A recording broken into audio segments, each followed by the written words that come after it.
Hello viewers, আর mobile হসপিটালে স্বাগত জানাচ্ছি। আজের একটি নতুন ভিডিও নিয়ে আসলাম। আজকে রিয়েলমি 8 নতুন একটি প্রবলেম বিষয় নিয়ে আলোচনা করব। মাইক, ইয়ার স্পিকার, রিঙ্গার এইসব নিয়ে আলোচনা করব। তো এই প্রবলেমগুলো আসলে আমরা কিভাবে হার্ডওয়্যারের প্রবলেমটা সলভ করব সেটা আমরা দেখে নিই।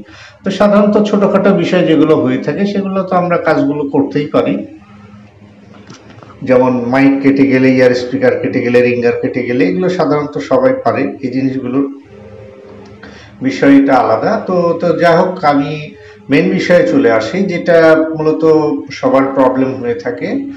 তো এইখানে আমাদের মূলত কোন কোন লাইনগুলো প্রবলেম হয় সেই জিনিসগুলো আমাদেরকে এখন দেখতে হবে। মূলত যে আমাদের যে চার্জিংয়ের যে পাত্তা, সেই পাত্তা যে কানেক্টর, সেই কানেক্টর এসে আমাদের যে মেইন বোর্ডে যে কানেক্টর থাকে সেই কানেক্টরে এসে ইন হয়। তো ইন হওয়ার পরে আমাদের ইয়ার স্পিকারটা থাকে কোথায়? ওপরে কানে শুনি যেটা। আর মাউথ স্পিকারটা থাকে আমাদের চার্জিং বেজে। আর রিঙ্গারটা, যেটা রিং বাজে লাউড স্পিকার, সেটাও থাকে আমাদের চার্জিং বেজের ওপরে, স্পিকার বেজে। তো যাই হোক, এই লাইনগুলো কোথায় কোথায় থেকে আসে সেটা আমরা দেখে নিব। আমাদের অডিও থেকে যে দুটো সিগন্যাল আসে, যেই অডিও আইসি থেকে দুটো সিগন্যাল এসে কানেক্টরের মাধ্যম দিয়ে এসে আমাদের পাত্তা হয়ে চার্জিং বোর্ডে সেই স্পিকারের সিগন্যাল আসে। আচ্ছা, এই তো গেল বিষয়। তারপরে আমরা যে মাউথ স্পিকারে যে কথা বলি, এই যে দেখো, আমরা তীরের মাধ্যম দিয়ে এই কানেকশনটা আমি তোমাদেরকে দেখিয়ে দিয়েছি। এই লাইনগুলো আমাদের চলে আসছে। তো এটা একটা একটা করে ক্লিয়ার ভাবে এইভাবে আমাদেরকে দেখতে হবে, তাহলে এই সমস্যাটার সমাধান আমরা করতে পারবো। তাহলে অডিও আইসিটাকে আমাদেরকে আগে চিনতে হবে কোনটা অডিও আইসি। তো অডিও আইসি সেটা কোনটা কাজ করছে সেইটা সম্পর্কে আমাদেরকে একটু জানতে হবে।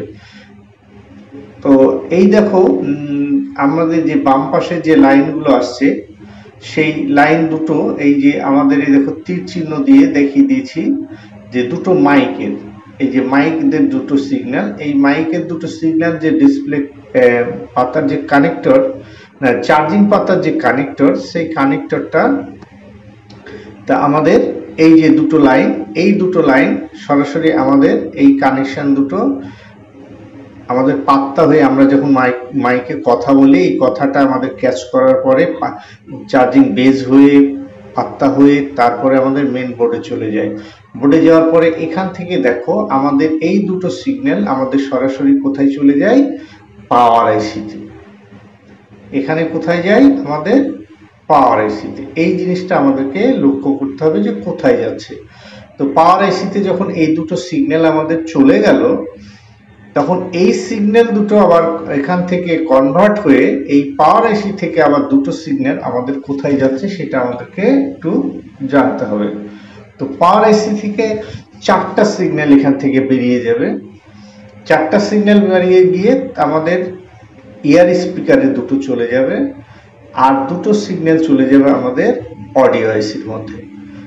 তাহলে পাওয়ার আইসি থেকে যে চারটা সিগন্যাল আউটপুট হচ্ছে, সেই দুটো চলে গেল ইয়ার স্পিকারে, এবার আর দুটো আসবে কোথায়? আমাদের অডিও আইসিতে। এটুকু ক্লিয়ার? তো এখন আমরা যেটা, এই ইয়ার স্পিকার আর মাইকের ইনপুটটা তো আমরা ধারণা পেয়ে গেলাম। আর রিঙ্গারের বিষয়টা হচ্ছে সরাসরি অডিও আইসি থেকে সিগন্যালটা সরাসরি আমাদের চার্জিং, এই যে কানেক্টর, যে কানেক্টর থাকে উপরে মেইন বোর্ডের যে চার্জিং পাতার যে কানেক্টরটা, মেইন কানেক্টর, এই মেইন কানেক্টরে আমাদের এটা আসছে। আসার পরে এখানে পাতার মাধ্যম দিয়ে আমাদের চার্জিং বেজে এই কানেকশন দুটো আমাদের চলে যায়। এই যে আমি তীরের মাধ্যমে দেখানো তোমাদেরকে চেষ্টা করছি, একটু লক্ষ্য করে দেখবে, এই দুটো এখান থেকে যায়। তো এই কানেকশনগুলো আমাদেরকে ঠিকঠাক একটার পর একটা মেপে দেখতে হবে, এবং কোন কানেকশনটা খারাপ হয়েছে সেটা আমাদেরকে ফল্ট ফাইন্ডিং করতে হবে। এখানে ফল্টটা খুঁজে বের করতে হবে। হ্যাঁ, তারপরে আমাদের একটা জিনিস মনে রাখতে হবে, সেটা হলো এই যে অডিও আইসি নির্দিষ্ট একটা ভোল্টেজ ছাড়া অডিও আইসিটা কাজ করতে পারে না। তো অডিও আইসি কোন ভোল্টেজটা আমাদের অডিও আইসিতে ইন হয়, আমাদের যে ভিপিএস পাওয়ারটা আছে, যে চার্জিং আইসি থেকে ভিপিএস পাওয়ারটা তৈরি হয়, এই যে তীরের মাধ্যমে এখানে দেখিয়ে দেওয়া হয়েছে, এই ভিপিএস পাওয়ারটা আমাদের অডিও আইসিতে ইন হয়, তারপরে আমাদের অডিও আইসিটা আমাদের কাজ করে এবং সক্রিয়ভাবে তিনটা সাইড আমাদের কন্ট্রোল করে থাকে। এবং এই অডিও আইসি থেকে একটা সিগন্যাল আমাদের কোথায় যায়? সিপিইউতে। তো সিপিইউ কে এখান থেকে আরেকটা সিগন্যাল দেয়, যে নীল সিগন্যালটা দেখতে পাচ্ছ সেটা হচ্ছে আমাদের সিপিইউ কে দিচ্ছে। তো এই প্রত্যেকটা কানেকশন আমাদেরকে একটা একটা করে দেখতে হবে, তাহলে সমস্যাটার সমাধান হয়ে যাবে। তাহলে আমাদের যদি ইয়ারে সমস্যা হয়, তাহলে আমাদেরকে সাধারণত কোথায় চেক করতে হবে? ইয়ারে সমস্যা হলে আমাদের চেক করতে হবে যে পাওয়ার আইসি থেকে যে দুটো সিগন্যাল আমাদের বেরিয়ে যাচ্ছে, এই সিগন্যালটার আমাদের ঠিকঠাক ইয়ারে আছে কিনা।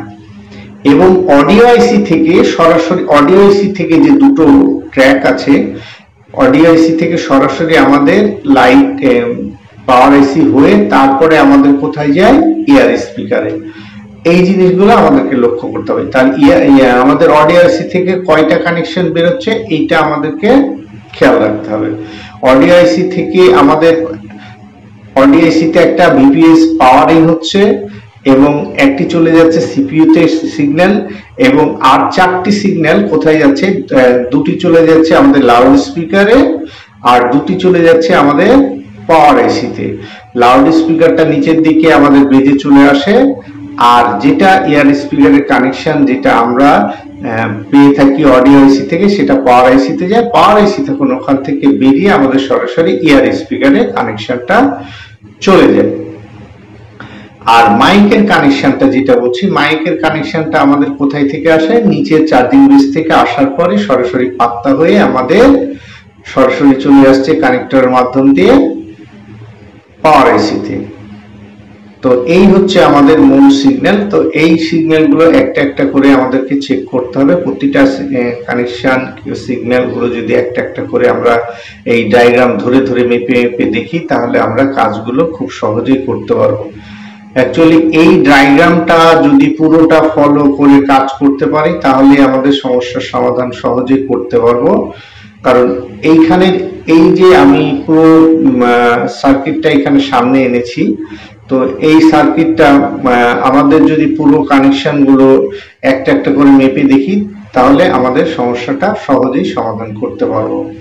এই যে দেখতে পাচ্ছ আমাদের চার্জিং আইসিটা, এবং এই ডান সাইডে পাওয়ার আইসি, এবং নিচে এই যে অডিও আইসি, কোথায় থেকে কোথায় কানেকশন গিয়েছে প্রত্যেকটা ট্র্যাক আমাদেরকে ধরে ধরে মেপে দেখতে হবে কন্টিনিউটি মোডে। সব যদি আমাদের ঠিকঠাক থাকে তাহলে ওকে। তো কোনো একটা ফল্ট হলেই তো আমাদের কাছে সেই নিয়ে আসে, সেই ক্ষেত্রে আমাদের যেটা ফল্ট হবে সেই ট্র্যাকগুলোকে আমাদেরকে মেপে দেখতে হবে। তো যা হোক, আমার ভিডিওটা যদি তোমাদের ভালো লাগে তাহলে আমার চ্যানেলটি একটু সাবস্ক্রাইব করবে। সবাইকে অসংখ্য ধন্যবাদ জানিয়ে আমার ভিডিওটি এখানেই শেষ করছি।